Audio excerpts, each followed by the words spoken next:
नमस्कार, राशि मंथन में आपका स्वागत है। तो भावानुसार ग्रह फल की जो हमारी श्रृंखला है वो जारी है। इसमें हम 5 ग्रह कर चुके हैं, सूर्य, चंद्र, मंगल, बुध और बृहस्पति। आज हम छठा ग्रह लेके आए हैं जो शुक्र है। और बृहस्पति की तरह ये भी गुरु है, ये असुरों का गुरु है।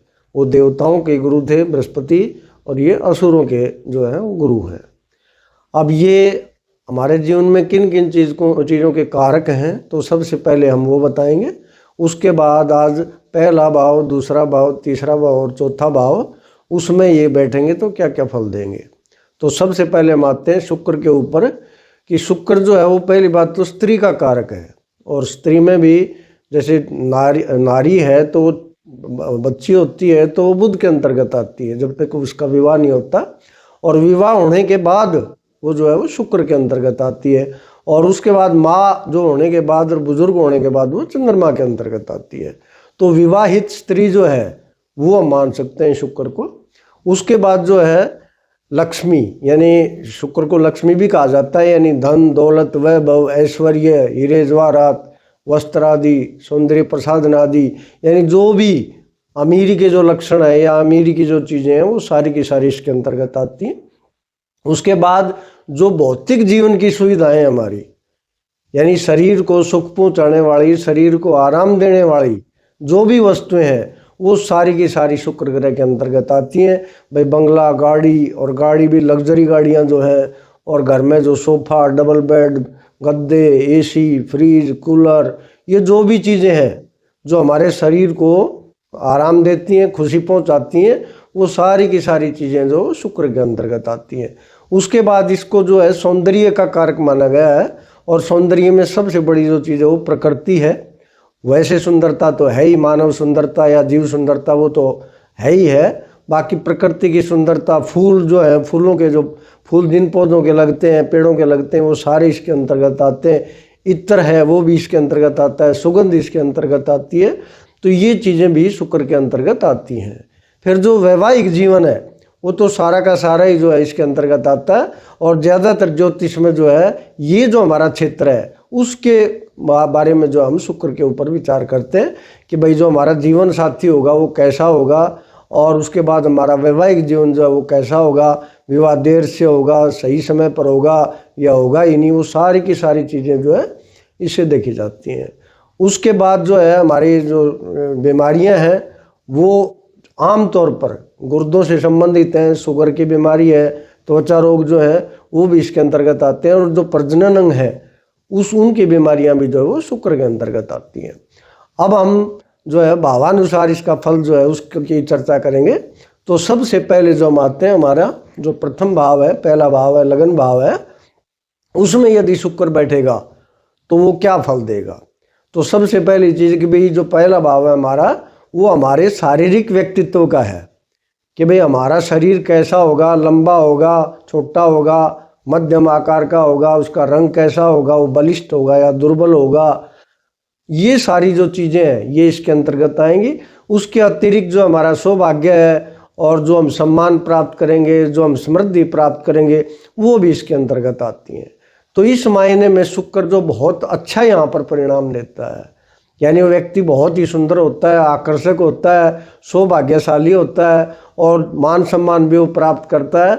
तो सारी चीज़ें जो है वो अच्छी यहाँ पर है। यानी शुक्र यहाँ अगर शुभ हो, यहाँ ये ध्यान रखना है भाई, जो भी हमारे शुभ ग्रह हैं उनके साथ ये शर्त लागू होती है कि उनके ऊपर कोई पाप ग्रह जो है उसकी दृष्टि ना हो और पाप ग्रह उनके साथ ना बैठा हो, वरना जो है ये सारी चीज़ें उल्टी चल पड़ती हैं। इसमें जो है अगर शुक्र बहुत बढ़िया है तो चरित्रवान व्यक्ति होता है, लेकिन अगर वो पीड़ित हो जाए तो वो चरित्रहीन व्यक्ति भी हो सकता है। और अगर मान लिया ये है कि भाई सुंदर होता है, लेकिन अगर कोई पाप ग्रह है तो असुंदर भी हो जाता है। तो यहाँ विशेष वही बात ध्यान रखनी है कि ये साफ सुथरा है, शुद्ध उसमें बैठा है, तो यहाँ बहुत ही अच्छे परिणाम वो देता है। अब जो दूसरा भाव हमारा, तो दूसरा भाव हमारे कुटुंब का है, हमारी वाणी का है, हमारे भोजन का है, और धन जो है, जो संचित धन है, सेविंग जो हमारी है, उसके अंतर्गत हमारा ये आता है। तो इसमें भी शुक्र जो है बहुत अच्छे परिणाम देता है। काल पुरुष कुंडली में तो इस ग्रह, इस भाव का जो स्वामी भी होता है वो वृष राशि का वो स्वामी होता है। तो कुटुंब में व्यक्ति, जितने भी व्यक्ति होते हैं आमतौर पर सुंदर होते हैं, मीठा बोलने वाले होते हैं, मीठा खाने वाले होते हैं, वाणी भी उनकी बहुत बढ़िया वाणी होती है, यानी वो किसी से लड़ाई झगड़ा तो करते ही नहीं है, बिल्कुल मीठी मीठी बातें करते हैं। और फिर साथ में जो कला के क्षेत्र हैं उन सोर्सेज से उस व्यक्ति की कमाई हो सकती है, यानी शुक्र के जितने भी क्षेत्र हैं उस परिवार की जो आय हो सकती है वो उन साधनों से होने की ज़्यादा संभावना होती है। तो यहाँ भी जो है शुक्र अच्छे परिणाम देता है, काफ़ी जो है धन दौलत देता है वो। अब आते हैं हम तीसरे भाव के ऊपर। तो तीसरा जो भाव है हमारा वो हमारे छोटे बहन भाइयों का है, हमारे पराक्रम का है और हमारे जो हाथों का भी है, या जो हम कला अच्छे जो काम करते हैं, लेखन कार्य है, या ये कला का भी है, यानी पेंटिंग वगैरह जो है, या कोई कवि या कवियत्री बनना चाहता है तो उसके अंतर्गत भी आता है। यानी कला के जितने भी क्षेत्र हैं वो इसके अंतर्गत आते हैं। जैसे इसमें ये शुक्र क्योंकि कारक है, कला क्षेत्र का भी कारक है, ये नाटक है, नृत्य है, और ये जो एक्टिंग है और जो कलात्मक खेल हैं वो भी इसके अंतर्गत आते हैं। तो यहाँ, लेकिन यहाँ गुरु की तरह शुक्र भी अच्छे परिणाम ज़्यादा नहीं देता। भाई बहन तो हैं, उनके ऊपर तो अच्छा प्रभाव डालेगा ये, और ज़्यादातर जो है इसकी बहनें जो हैं वो ज़्यादा होती हैं क्योंकि शुक्र जो स्त्री ग्रह है। लेकिन यहाँ खुद के लिए ये जो है कला के क्षेत्र के लिए तो अच्छा है, लेकिन क्योंकि पराक्रमी ग्रह नहीं है, ये भी आराम पसंद ग्रह है गुरु की तरह से, क्योंकि ये भी तो गुरु है। तो यहाँ पर जो अपने आप में ही मस्त रहता है, और ज़्यादातर इसका गृहस्थ जीवन जो है वो अच्छा नहीं देखा गया क्योंकि उसकी गृहस्थ जीवन में कोई रुचि नहीं होती है।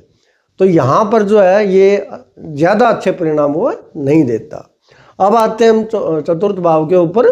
तो चतुर्थ भाव जो है हमारा वो घर का है, माँ का है, मकान का है, वाहन का, और जो भी सुख सुविधाएं जो मकान से संबंधित, हमारे भौतिक जीवन से संबंधित है, वो सारी की सारी इस भाव के अंतर्गत आती हैं।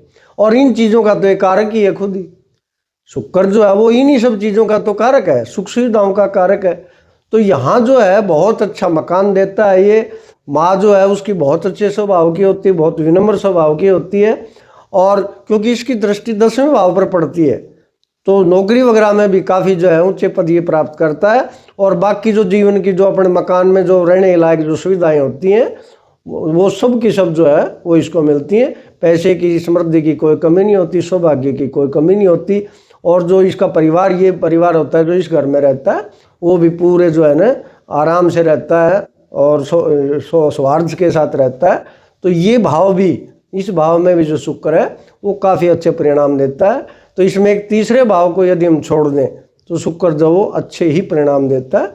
तो आज पहला, दूसरा, तीसरा, चौथा भाव, आगे हम 5वां, 6वां, 7वां, 8वां लेके आएंगे। नमस्कार।